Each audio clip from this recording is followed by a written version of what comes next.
All right, in this video, we are going to be breaking down and discussing the parts in your AC system. Let's get into it.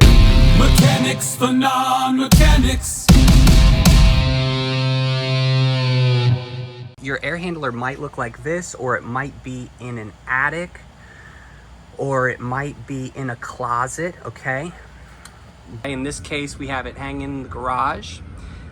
So let's talk about a few things. Okay, first of all, the two boxes, okay, which this particular unit does not have, technically these boxes, which are called plenums, these should have about 18 inches minimally on both sides. We might have 18 inches on this side, but this side we definitely do not. Should have 18 inches on each side minimally for air to flow, okay?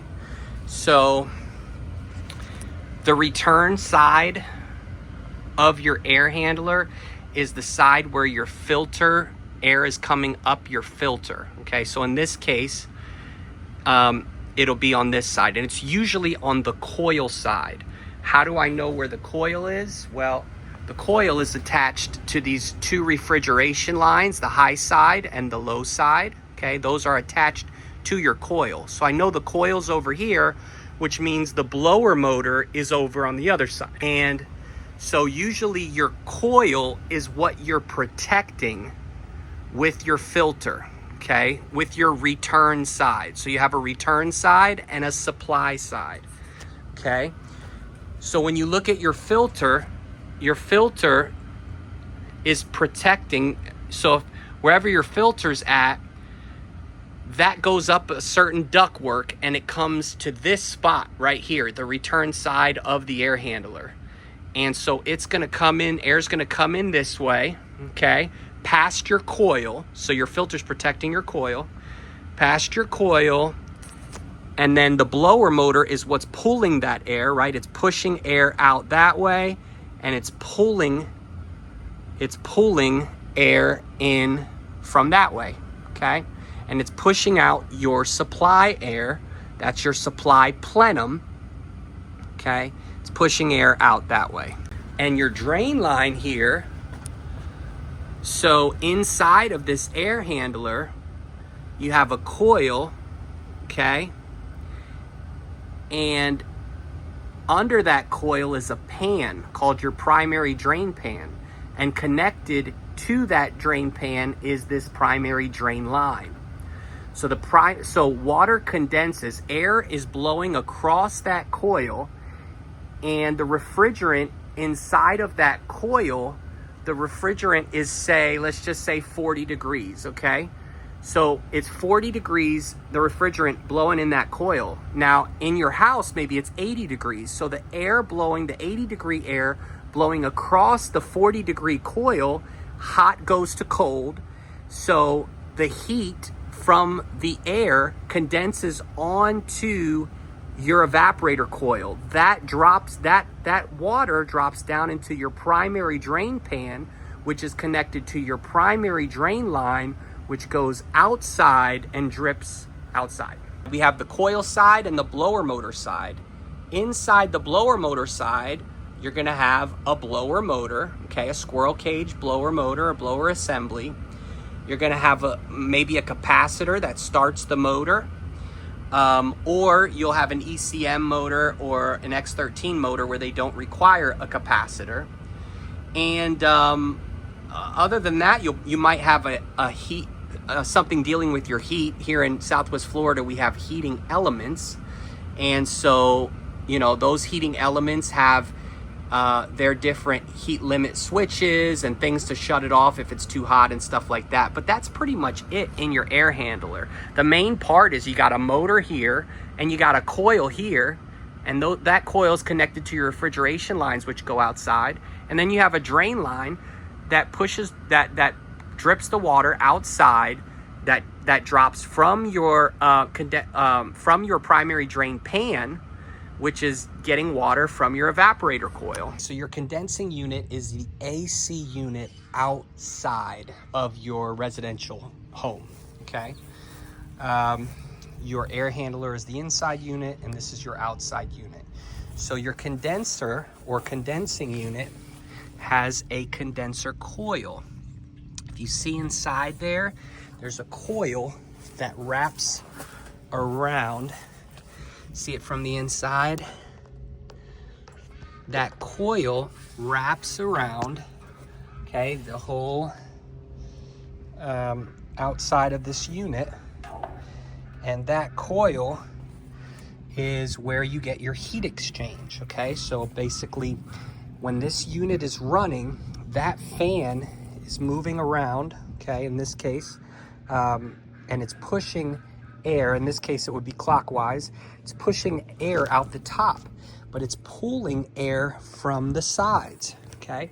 So it pulls air from the sides, and then it pushes air out the top. And that has to do with the heat exchange that's going on with your coil. So inside your coil, there is refrigerant, and that refrigerant is, say, maybe around 120 degrees. And so even though the air is hot outside, the rain's about to come down, so let's see if I can get this done.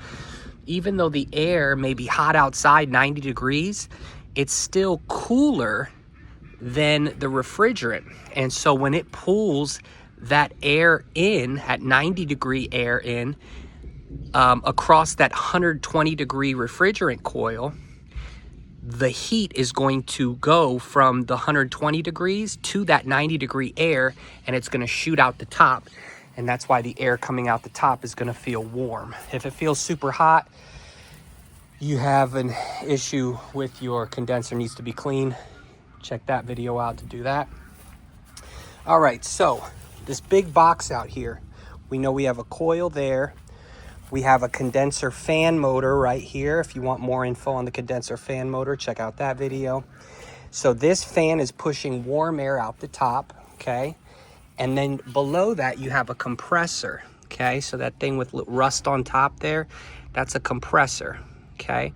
And the compressor is the heart of the system. That's what gives you cold air, okay? That's what pushes that air and compresses. The unit had just kicked on. It's now running. Let me shut it off because it's going to be too loud. So I'm going to go over here to the breaker, which is another part of your whole system out here. You have your disconnect or breaker. And then outside, you're also going to have your drain line, okay? And this is where the water goes, drips outside. And this is actually a P-trap, okay? And that's where the water drips outside, coming from your evaporator coil from inside. And the water drips outside. Okay, if we come in here, this is our panel. I took off the screws. Again, make sure that the power is off, okay?